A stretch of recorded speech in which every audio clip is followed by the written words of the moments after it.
Le premier système que nous allons voir dans notre cours pratique est le système urinaire. Mais avant de commencer avec le système urinaire, je vais vous expliquer ici la technique de base à utiliser en réflexologie.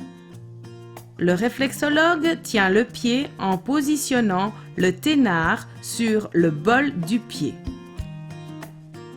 Et ainsi, il peut bien se représenter la face interne du pied en le faisant pivoter. Il aura une meilleure accessibilité à son travail. La technique la plus utilisée en réflexologie est celle des reptations ou appelée aussi technique de la chenille. Ce mouvement se fait toujours vers l'avant. Si vous reculez, c'est que la technique n'est pas encore maîtrisée. Ce sont de petits mouvements afin de couvrir une zone réflexe. On se déplace millimètre par millimètre. Le plus souvent, ils sont faits avec le pouce, mais nous verrons aussi plus tard que l'on peut faire des chenilles avec l'index. Le principe est de faire une flexion avec le pouce semblable à une chenille et à chaque flexion, on exerce une pression avec le pouce incliné à 45 degrés sur le côté latéral interne. Il faut veiller à ce qu'il y ait toujours un contre-appui bien ferme. En général, on va quadriller la zone réflexe qui a été identifiée. Dans le cadre du traitement du système urinaire, travaillez à la hauteur de la ligne de taille, la zone réflexe du rein qui se situe sur le côté de la ligne de tendon fléchisseur du gros orteil, c'est-à-dire situé entre 1 et 2. Une autre technique spécifique est le torquing. Le torquing peut s'utiliser sur le rein.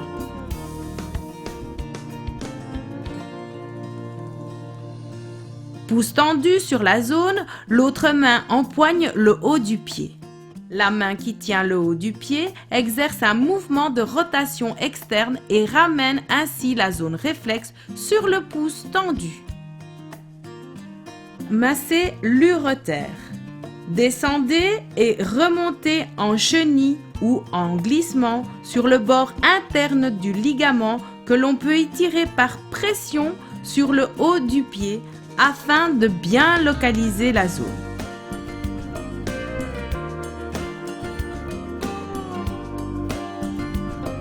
Pour la vessie, vous allez pratiquer la chenille avec le pouce en quadrillage de la zone réflexe.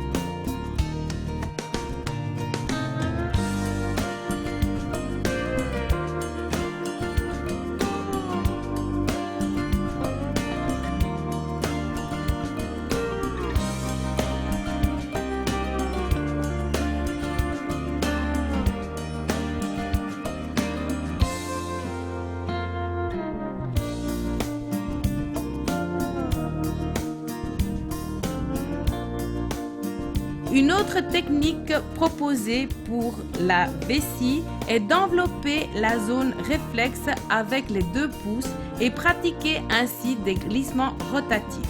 Cette technique est très appréciée du soigné.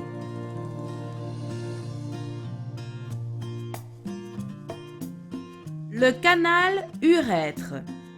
À la sortie de la vessie vers l'urètre, exercez des chenilles et des glissements au départ du centre de la zone de la vessie vers la zone de l'urètre. Travaillez depuis la vessie en chenille et ou en glissement sur la zone réflexe de l'urètre en direction du centre de la ligne imaginaire que l'on trace depuis le sommet de la malléole interne jusqu'à l'angle formé par le talon. Monter ou descendre la zone. L'inclinaison du pouce permettra une modulation de la pression exercée. Se rappeler que l'urètre chez l'homme traverse la prostate. Il conviendra donc de dépasser le point central de la zone de la prostate.